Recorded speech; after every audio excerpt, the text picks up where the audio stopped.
Oh, buddy, got a packed podcast for you coming at you after the big win over the Raptors. Hit us with today's beats. You better believe it, my friend. It was the return to form for one James Harden. Another really good sample size to prove us right that James Harden just needed time to get his game on track this season. You get that same old fantastic performance out of Kevin Durant. And then it's the blue collar boys coming to work as this team starts to refine itself a little bit. Quality win, fifth in the row against a good opponent. It's just, man, this is feel good. This is feel good heading into start off a week. 5-game win streak. What else do you need? Thanks for making Locked On Nets your first listen. Excited about this podcast. We get into a lot of really good stuff here. Adam makes a really good point about Kevin Durant that I'm all in on now. We're going to get into it all. But first, the theme music.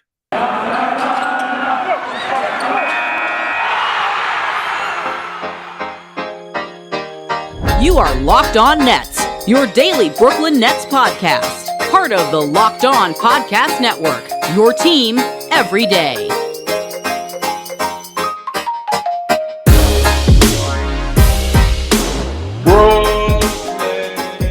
Brooklyn, yo.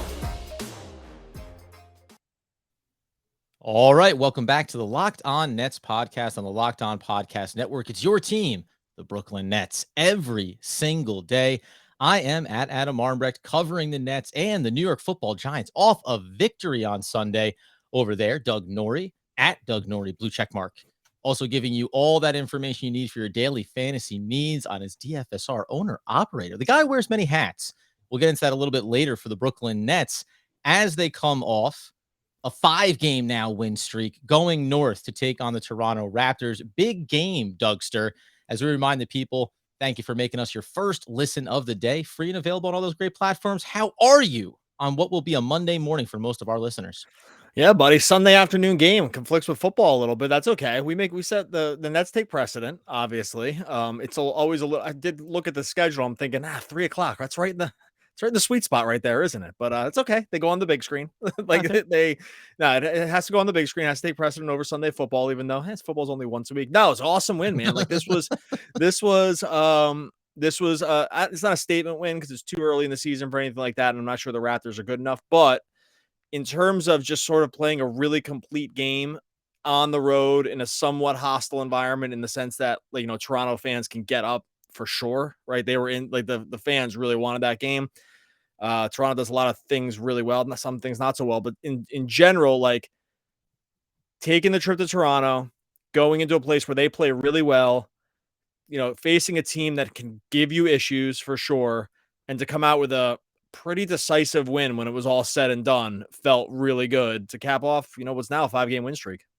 Yeah, 116-103. This is one that at different points of it got a little bit tighter. Nets came out of the break and had to get themselves back out in front of the Toronto Raptors. First win on the road, by the way, for these boys in Toronto since 2015. So if you go back and think about some of those rosters, it's not that hard to understand why those victories were hard to come by. And yet, what I think is probably the best part, and we're going to touch a little bit onto the Detroit Pistons game from Friday night as well, because we didn't do a post game after that one. But I think the most exciting part about this game and about the win is that the focus point gets to be that the stars shine in this one, specifically for Brooklyn. I mean, Kevin Durant, he's been shining, but now Harden seems to be coming along. And now you start to see what we already knew, but you're seeing in this season now without Kyrie Irving, the rotation around them, everybody looks like they all eat a little bit healthier when Harden is also working his game. I mean, easily his best game of the season, right? He looked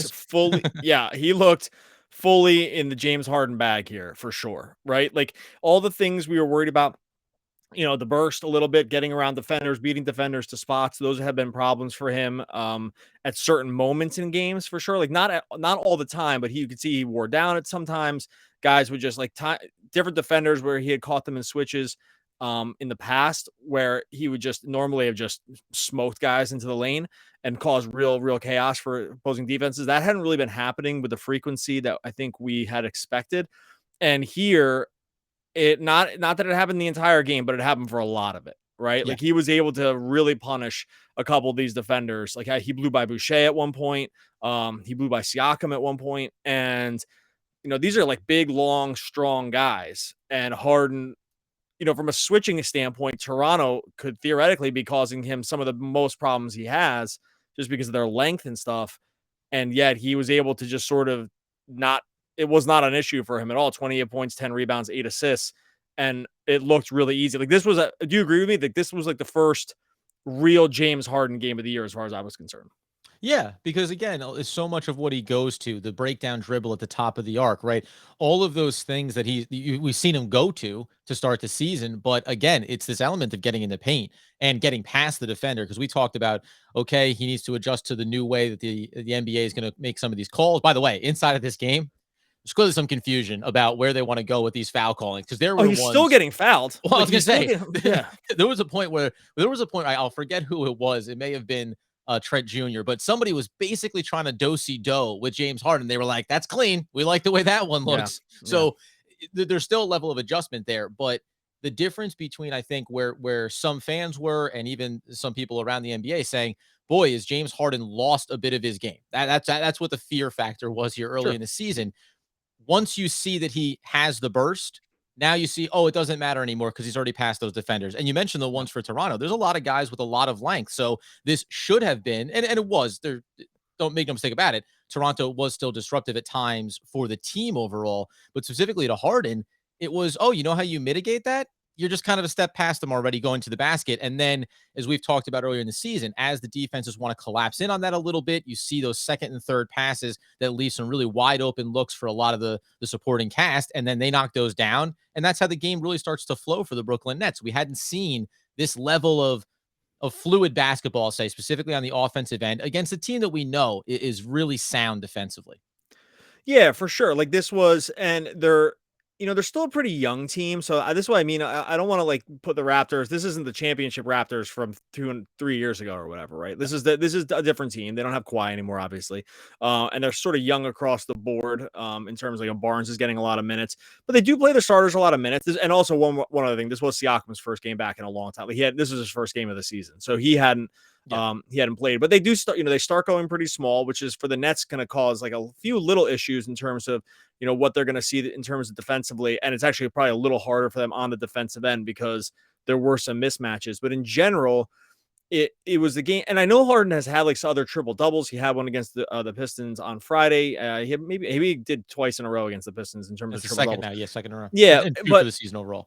But I guess, outside of like some stat line stuff, this felt like a game where so let me put it this way. If I was the rest of the NBA and I was watching this and if you were hanging your hat on, oh, the foul stuff's going to be a problem for Harden, or he's lost a step, or, that's going to be what's going to break the Nets season here because he doesn't have, like, I would see this game and I would start to get worried, right? If you're another team thinking about stuff like that, because this game showed that tales of his demise were greatly overstated. Right? Like this is on the road. I'm just repeating myself, but it bears, kind of mentioning again here. This is not a home game where you can kind of roll downhill. This was a game where you have guys in your pocket the entire time, and it's going to take work to get through them defensively. And he really showed no issue. And another thing too, if I was kind of getting not worried about it, but the part where this other stuff's not affecting him the way people probably are cheerleading like they want it to. Like if you do rounds around certain media members, you can tell they're kind of just doing this little dance on the grave thing, or they think they are, because they think it's kind of all over for him. Not only does game look complete, but the Nets obviously think he's fully healthy and ready because he played his most minutes too. He played 39 minutes in this game. And so those are all signs that he is just moving. He's moving in the right direction. Let's say it that way. Oh yeah. Like everything is moving in the right direction. The efficiency's in the right direction. The minutes in the right direction. The burst is in the right direction. And we said this 2 weeks ago, right? We was like, hey, our podcast said, don't worry about it. And guess what? We said, like, this is the timeline. I think this is like the exact timeline. What do we say? 5 games, 7 games? Like something like that. I think we're on the exact timeline of what we said before about when you would stop worrying about James Harden. Raise your hand, turn it around, pat ourselves on the back, dude. Like this is just what we said was going to happen. And guess what? Hate to break it to everybody, we were right. Yeah, yeah, and we'll listen. We're not above taking a victory lap when we feel like it's necessary. Not And to your, above taking a victory lap. I seek them out. Like, I, look, I get am on the. actively looking for them. I Oh my god, shamefully want you'd them. be shocked at what I can victory lap about because like, Some things that people wouldn't even consider being worth mentioning in things public way forums. less than this, my friend. If you're looking for things I want to take victory laps, there's this is way down or well probably way up in terms of how far I can dig deep into things I can kind of cheerlead myself about. So no, but jokes aside, this is exactly what we said. No, 100%. And again, you mentioned the stat line and be going beyond it, but 10 rebounds, 8 assists in this one to go along with the 28 points. And then the other piece of it, too, that I'll even say, it's like he took 10 shots from beyond the arc here and hit most of his threes late. He was 0-7 until he hit his last 3. So, and listen, it's the point of the game where you need to close some guys out, hit some big shots. So you like that he's knocking those down.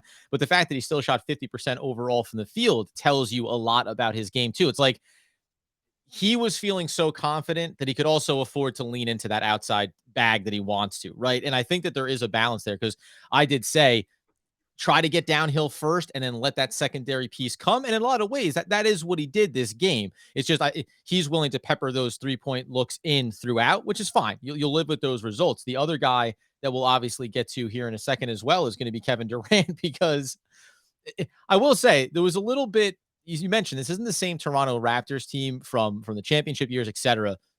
But there's a little something here, I think, amongst these players because OG and Siakam and even Precious Achua, who came over in the trade from Miami, like these are all young guys that have a lot of things to prove, I think, and these Yeah. are the kind of matchups that they want to show up for. And they want to be able to lock down some of these big players, right? They want this challenge and be able to come out of it saying, we took on 2 of the best players in the league and we beat them on our home court. Oh, the Nets still have the bullseye for sure. Like they Yeah. have 2 of the 10 best players in the game. You're going to have the bullseye in your back. Every teams are not going to take their foot off the gas with you. We'll get into Durant's game a little bit more. Yeah. Have a couple more Harden thoughts as well. First, if you're an NBA fanatic, that's a good reason. Like you're probably listening to this podcast because of that. You have to get into Prize Picks. Prize Picks is daily fantasy. It's made completely easy.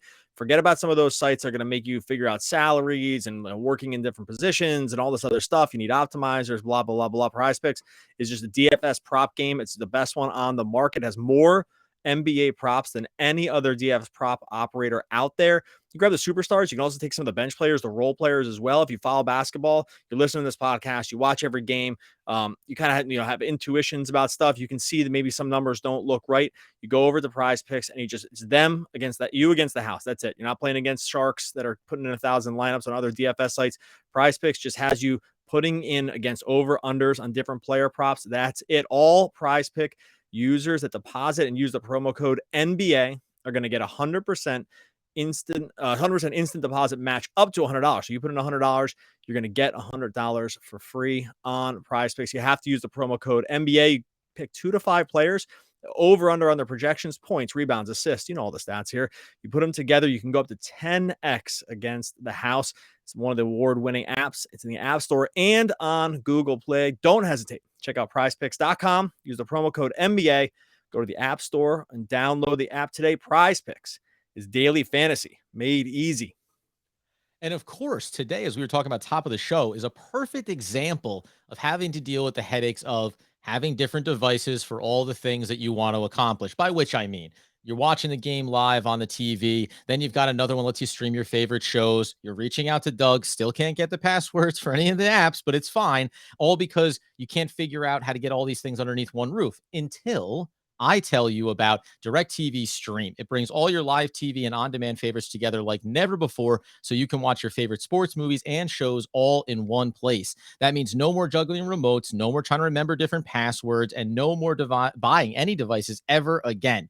And the best part is there's no annual contract. You can get rid of all that clutter, all that confusion, streamline your operation here, and get all your TV together with DirecTV Stream. You can learn more at directtv.com. That's directtv.com. Compatible devices required. Content varies by package.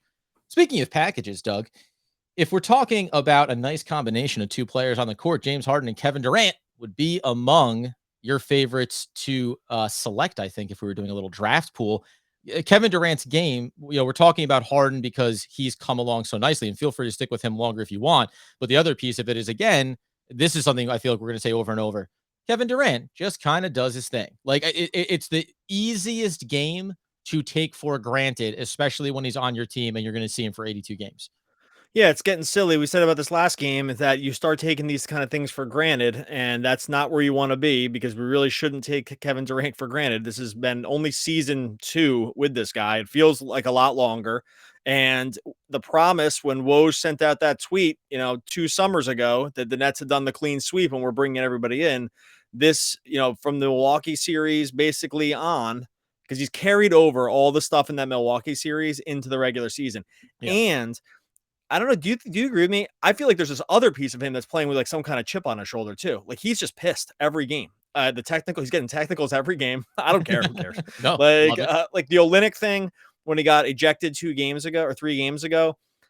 I don't know if that was like a weird little payback that he should have gotten ejected for chucking the ball 1,000 miles an hour, Pedro Martinez style into the stands. And so he should have been, Pretty clear, by the way, too, for a guy that is the highest level of athleticism, the fact that he just blatantly missed the backboard, which is what he was going for on that, was like chef's kiss as far as yeah. the counterbalance of like 2 things. One thing that you should never do not follow Michael Jordan into the MLB footsteps. Let's just try to avoid those.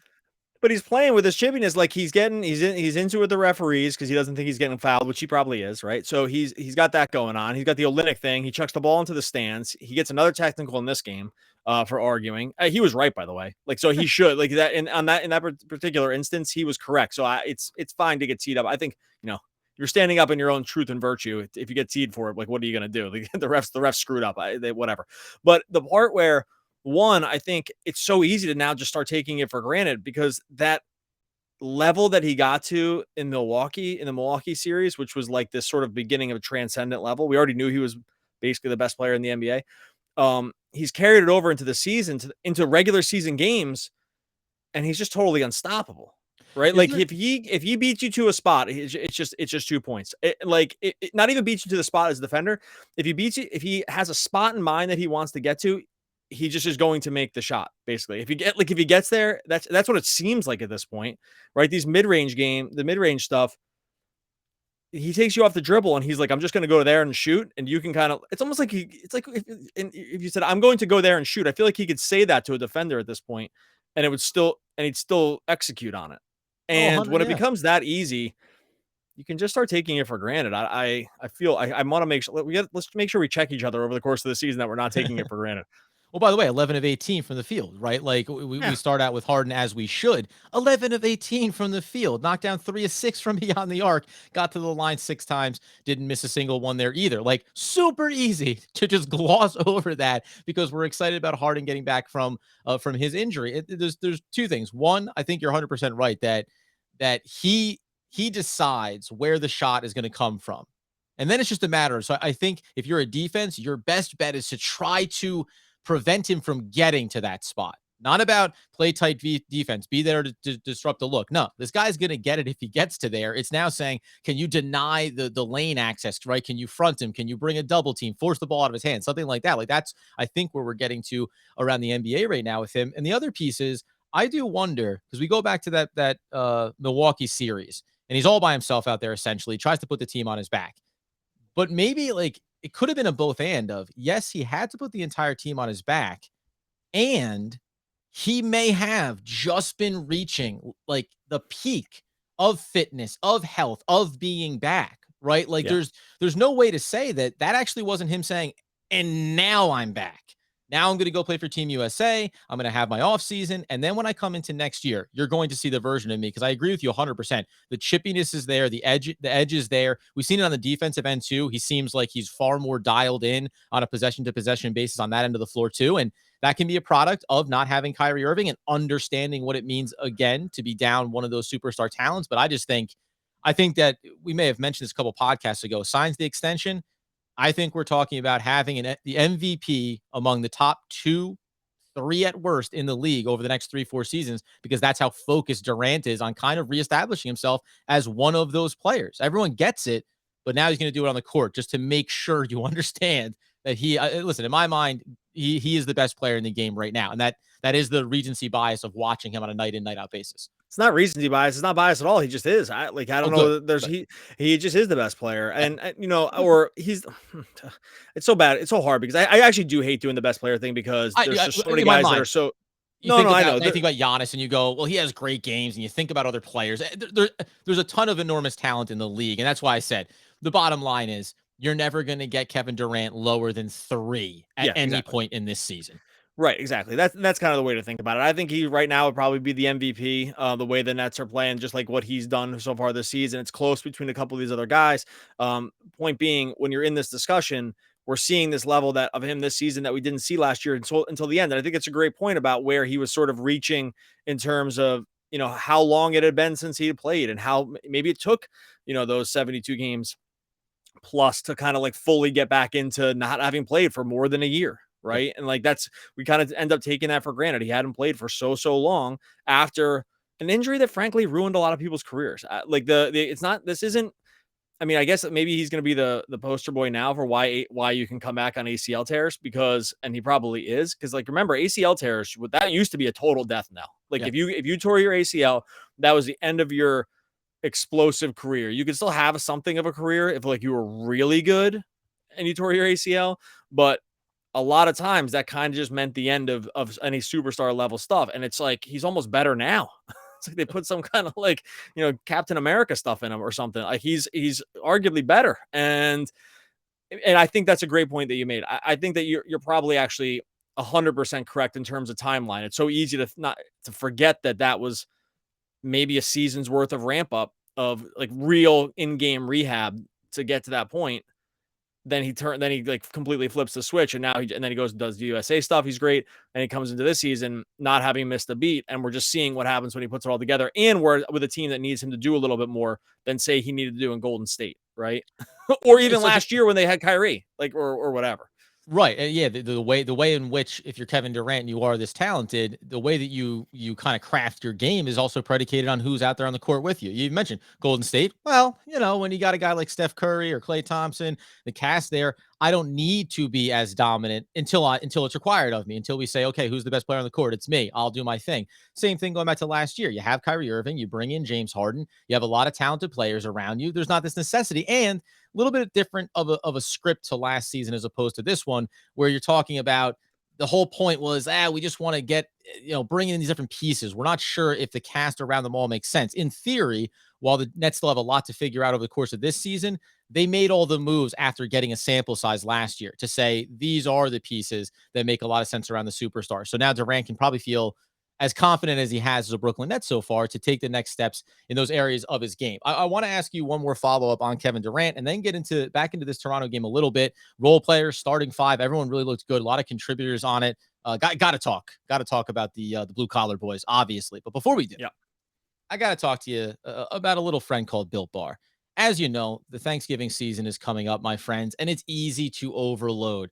You get a little bit of that turkey in your system. You lather up in gravy. That's one of the things that Doug takes a victory lap on, how much gravy he can drink. He doesn't even eat it with food. He just straight drinks the stuff.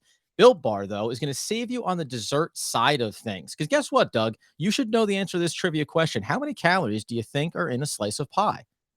It's at least 797.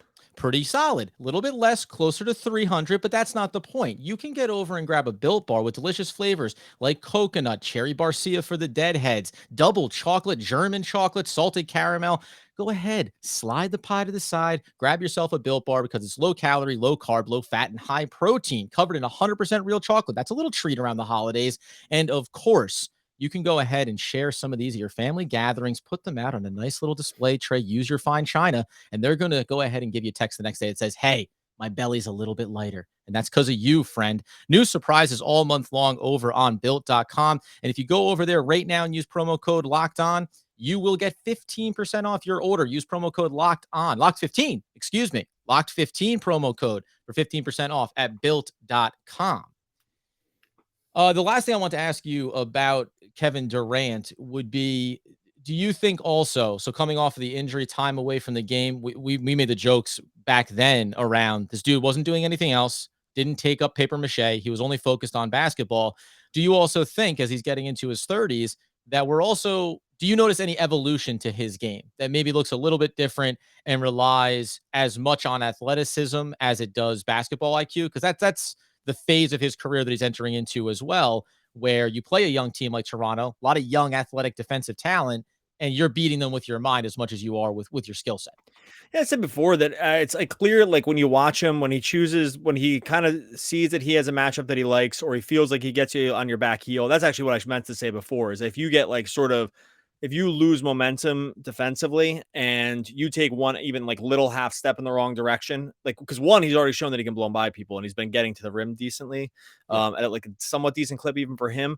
But the part where if you just take one extra step back into the lane, he just stops and fires over you. So I don't actually know if it's not that he's getting better. I actually think that because you really have me thinking about this time off that I hadn't really been considering. If you think about other guys in his age bracket, right, around his timeline, he just has a season and a half less than a lot of those guys now. Like he stopped putting miles on his body when other people were racking up more miles during that time, right? And like and especially a guy like his skill set, super high leverage miles. Like the minutes that he played in the Milwaukee, this is where minutes are not all created equally. They used to say this about baseball pitchers too. It's like not every pitch count is equal, right? Like Right. times where if you're on the 95th pitch and really rearing back as you need something, that is actually worth way more than a pitch early in the game. So you can't count it as one pitch. Those playoff miles are the same kind of thing too. It's like, so yeah, you play 48 minutes a game, which is unbelievable, but it's like playing 80 minutes a game Yeah. because you're not, there's the leverage is so much higher. And so a lot of those guys in that same superstar class as him have been, just did an extra season and a half or whatever of logging miles, well, 2 seasons really, like season and a half of logging miles on their frame or whatever that he just didn't do. And so he came back and kind of and worked his way back into what we saw at the end of the playoffs last year.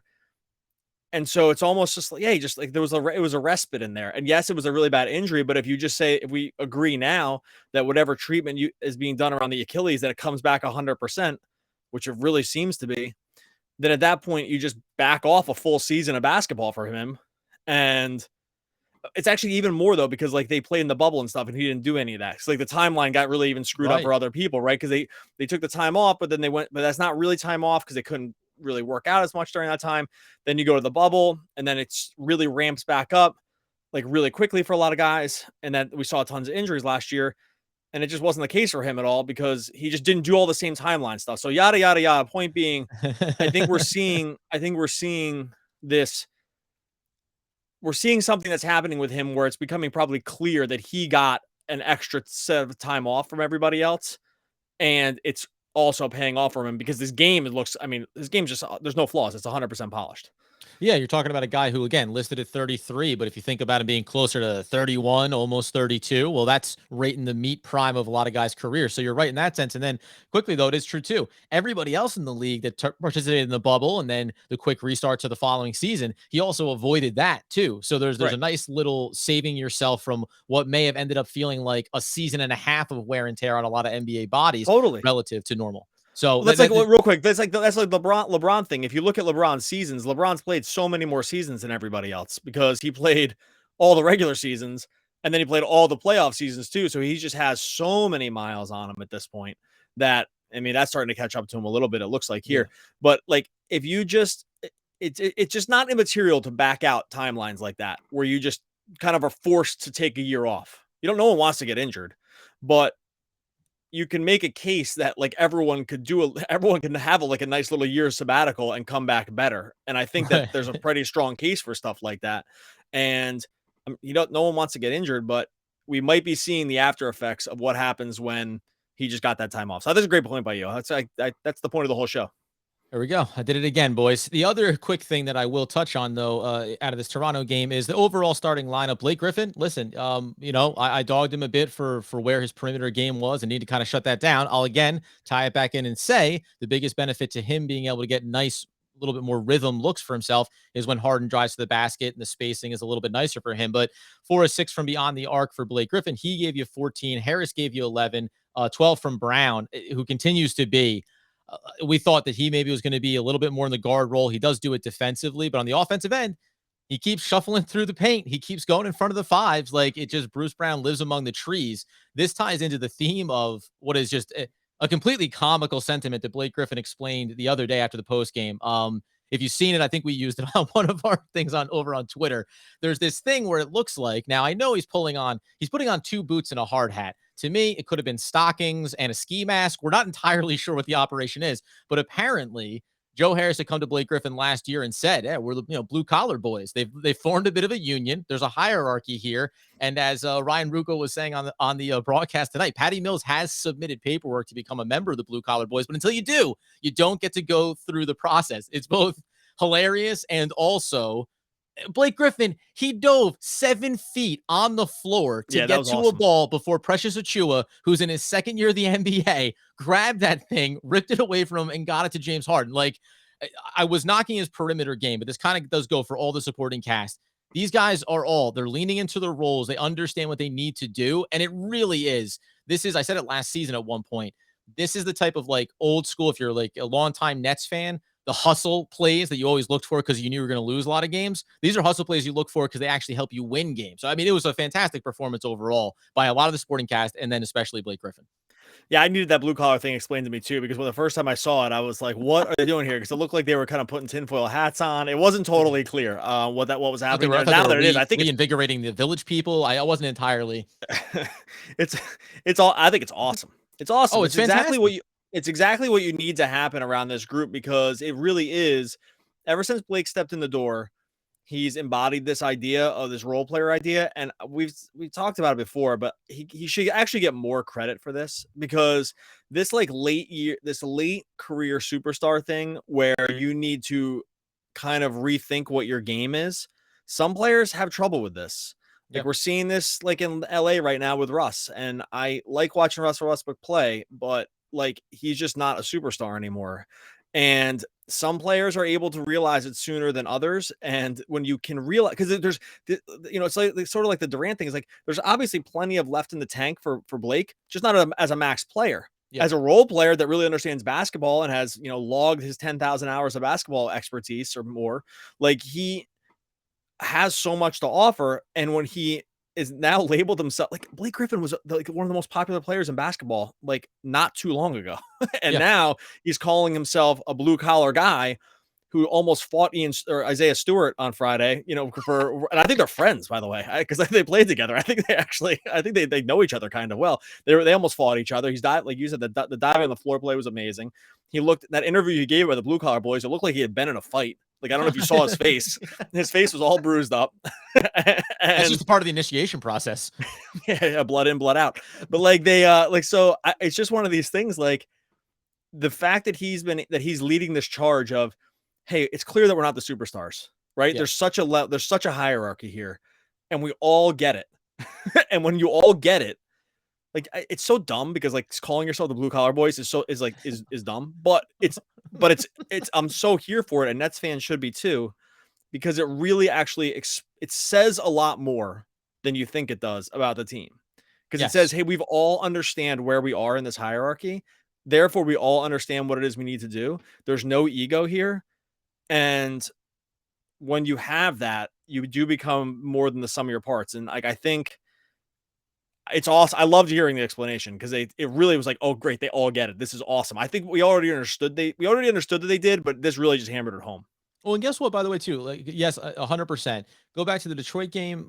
Griffin made a play, was down on the floor, pounding the pavement before he put his boots and hat on, and Durant was right over there giving a big pat on the back. He talked about him shooting even from the outside, which is not the blue collar portion of his game. But James Harden was quoted as saying, yeah, he's probably getting annoyed with me because I keep telling him to shoot. He's as excited for him to knock down those shots too. Like, I do think that I want to give full credit to Blake Griffin and to every single role player. And also, it permeates from the top down. Like, James Harden doesn't carry himself or particularly play like a guy who feels like he's above the fray of these things. And you mentioned, I don't want to dog Russell Westbrook, but once you reach a point in your career, you need to accept what you are or are not, right? And if you're James Harden and you're on a team with Kevin Durant, you need to accept what your role should be. You saw it last year when Kyrie was there too, right? What do I need to be a supporting the second superstar to the first superstar?